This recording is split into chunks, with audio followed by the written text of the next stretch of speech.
Вітаю всіх, хто імкнецца больш даведацца пра тое, што нас чакае. З вами Ольга Старасціна і навіны з будучыні.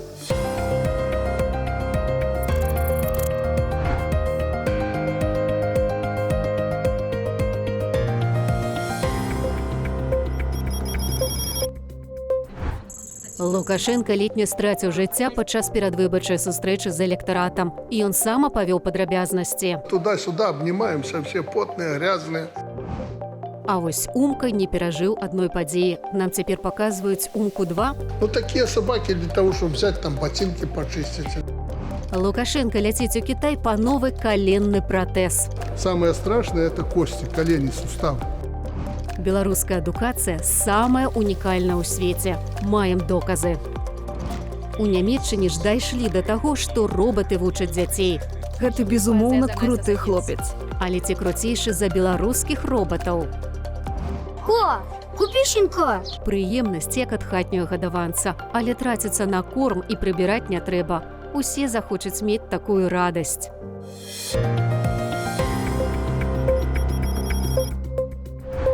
Якую будзе будучыня, можа прадказаць не толькі варажбітка, а любы з нас.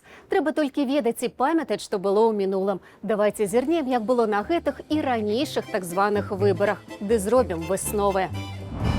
Я взял паспорт сегодня. З чаго гэта Лукашенко акцэнтуе ўвагу на пашпарце? Ну, я же ничего не нарушаю с паспортом, как положено. Пытанне не выпадковае, бо парушыў Лукашенко закон у 94-м годзе, калі без пашпарта прыйшоў у цэнтр выбаркам на рэгістрацыю якасці кандыдата на прэзідэнцтва.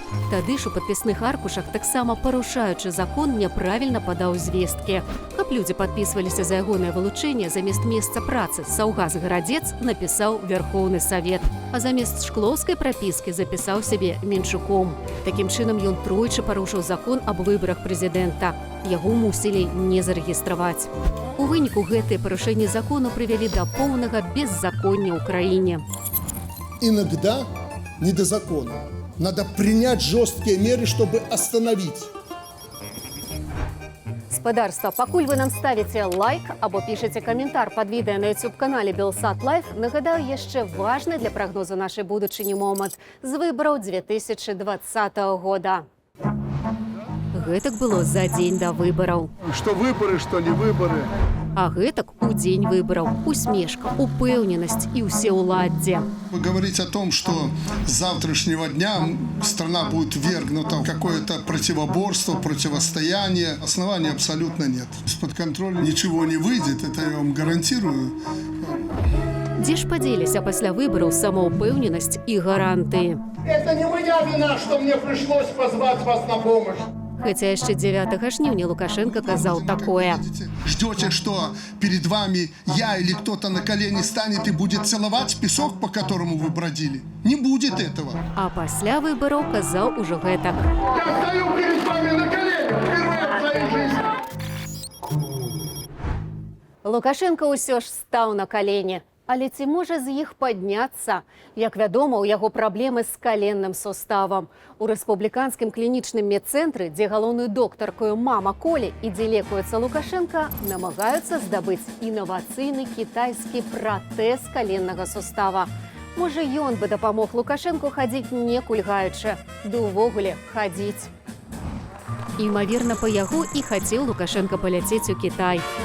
Самое страшное – это кости, колени, суставы. Праблемы з каленкай у яго даўно. Я в 10 классе, играя за команду, упал на левое колено и через 30 лет аукнулся. Губернатор упал.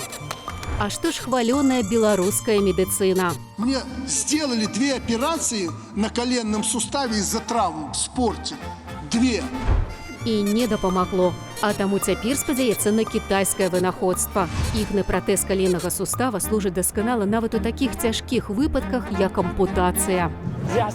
Так, гэты баёлек рабатызаваны пратэз, таму ён цалкам адрозніваецца ад існых прадуктаў. Сучасныя прадукты на рынку становяць сабою толькі костку і сустаў без цягліцаў. А ў гэтага пратэза ёсць цягліцы. Яны дазваляюць пацыентам рабіць тое, чаго тыя не маглі раней. У адрозненне традыцыйных пратэзаў Biolek абсталяваны датчыкамі, што фіксуюць рухі карыстальніка і ягоныя намеры ў рэальным часе, а маторы дапамагаюць адаптавацца да розных умоваў асяроддзя. Хада выглядае натуральнейшай, рабіць крокі нашмат лягчэй. Спадарства, вялікая страта для беларускага хакею. Найлепшы гулец, здольны забіваць дзясятак галоў за матч, больш гуляць не хоча. Бо, як аказалася, у зборнай прэзідэнта вядуцца брудныя гульні, небяспечныя для здароўя. Лукашенко пакідае хакей, пра які раней казаў як пра найлепшую крыніцу здароўя. Здесь нет вирусов никаких. Вот ты же не заметила, что они летают? И я тоже не вижу. Это холодильник. Это самое лучшее здоровье. Аднак гэты рэцэпт здароўя ад Лукашэнкі, як і іншыя, аказаўся туфтой. Бо менавіта на хакеі ён падхапіў вірус. Свиной грипп пошел.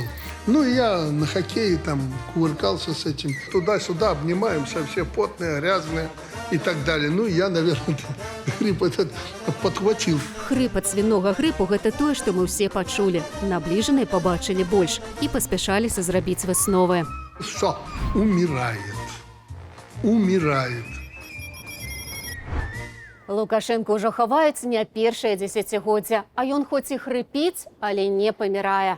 Аднак ёсць звесткі, што ў палацы незалежнасці ўсё ж была смерць. Пайшоў з жыцця Умка. Лукашенко намякнуў на абставіны смерці сабакі. Малыш несмышленыш. Шпіц першым з'еў тое, што прызначалася для Лукашэнкі, і гэта прывяло да заўчаснай гераічнай смерці. С одной тарелки, можно сказать, едим. Раней Лукашенко гэтак жартаваў. Вот такие собаки для того, чтобы взять там ботинки почистить. А пасля гэтага здарэння ацаніў Шпіца і запатрабаваў наступнага. Но я не думал, что можно так относиться к животному. Преданнейший, надежный человек. Цяпер побач з Лукашэнкам бегае Умка-2, гісторыю з'яўлення якога яшчэ не паспелі прыдумаць. Все-таки откуда он взялся? Кто ему подарил? Или вот история Умки? Аказалася дзяржаўная таямніца, але журналіст настойваў. История Умки. Откуда? Ну, когда-нибудь я тебе один на один расскажу, как вся эта история произошла. У адрозненне думкі першага, Умку другога яшчэ не паспелі выдрэсіраваць.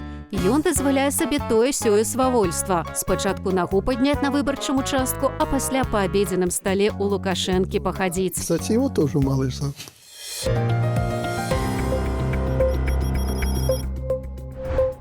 А тым часам ужо прыдумалі хатнюю гадаванца мяккага і ласкавага, які ніякіх хваробаў, нават калі залезе на стол, не пераносіць. Кампанія Томбат распрацавала робата-сабаку на мянушку Дженні. Яго задача дапамагаць людзям сталага веку. Дженні рэагуе на дотык і галасавыя каманды, махае хвастом і можа быць ідэальным кампаньёнам для людзей, якія не могуць даглядаць жывых істотаў. Гледзячы на сваю маці, якая вельмі сумавала па сабаку пасля таго, як я быў вымушаны забраць яго, я зразумеў, што на рынку няма дастатковай колькасці замяшчэнняў жывёлы для людзей з дэмэнцыяй. Дарэчы, на Белэкспа таксама паказалі робата-сабаку. Ён нават падае лапу. Але ў адрозненне ад каліфарнійскага плюшавага Дженні, якога ўжо сёлета зможа набыць кожны ахвочы, беларускі сабака толькі для паказухі. Як аказалася, для паказухі ў нас выкарыстоўваюць і службовых сабак. Падчас амаль трохмесячнага перадвыбарчага шабашу чатырохногія працаўнікі не выконвалі сваіх важных абавязкаў. Жывёлінаў вазілі па марафонах адзінства. За гэты час іх перамацалі сотні, калі не тысячы людзей, што для сабак, вядома, стрэс. У гэты ж час у Бельгіі службовыя сабакі праходзілі удасканаленне сваіх прафесійных навыкаў. Іх вучылі знаходзіць парэшткі даўно зніклых людзей. Дзеля гэтага стварылі унікальны пах, які імітуе водар высушаных костак. Гэта падобна да працы парфумера, які стварае сваю парфуму, змешваючы розныя араматы, каб атрымаць канчатковы водар. Складанасць у працы з высушанымі косткамі заключаецца ў тым, што яны амаль не маюць паху і ўбіраюць пахі з навакольнага асяроддзя. Нашая мэта – вылучыць спецыфічныя малекулы, характэрныя менавіта для паху чалавечых костак. Гэта інавацыя – важны крок да раскрыцця старых справаў і запэўнівання адказаў сем'ям, якія гадамі шукаюць справядлівасці.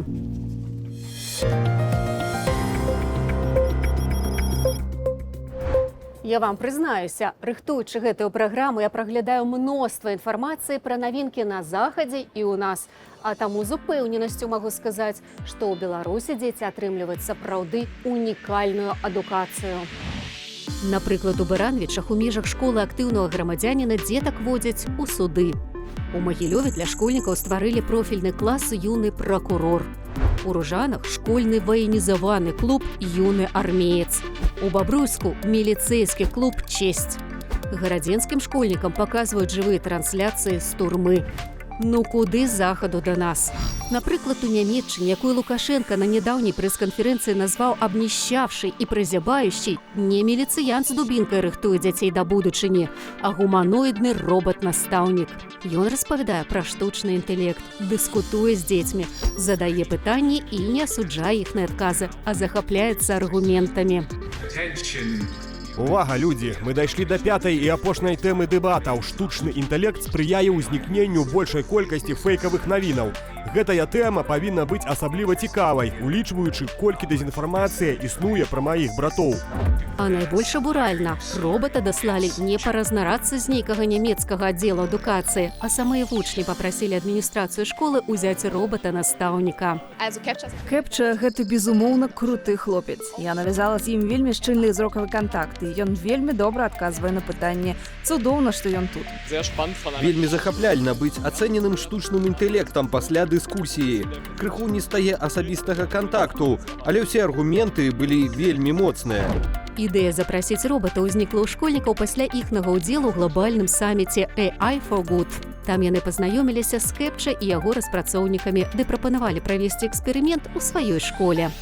Нашага ж айчыннага робата з амбітнымі планамі Акадэмія навук прэзентавала свету яшчэ 5 гадоў таму. Робота будут использовать в образовательной программе. За пяцігодку ён падобна дасягнуў неверагоднага прагрэсу. Ньюман у вас есть, да? Да. Расскажите немного о нем. Вот. У него есть 2 руки. И задание – взять стакан, переместить его в другое место. А гэта робот, якога стварыў віцебскі школьнік. Ён можа і прадметы браць, і з людзьмі размаўляць. Кто твой создатель? Моего создателя зовут Егор. Як кажуць сваякі вынаходніка, ён кожную вольную хвілінку праводзіць у майстэрні і дасканаліць сваё вынаходніцтва. Цяжка пераацаніць, колькі добрага прынёс у нашае жыццё прагрэс. Робаты-пыласосы за нас прыбіраюць, пральныя машыны сціраюць, кухонныя камбайны гатуюць ежу. А як мы жылі без мабільных тэлефонаў? Ёсць нагода ўзгадаць гэта. У наступны чацвер у свеце адзначаюць дзень без мабільнага тэлефона. Калі ў вас гэта атрымаецца зрабіць, то напішыце нам пра ўражанні ў каментарах. А я на гэтым развітваюся. З вами была Вольга Старасціна. Усяго вам самага добрага.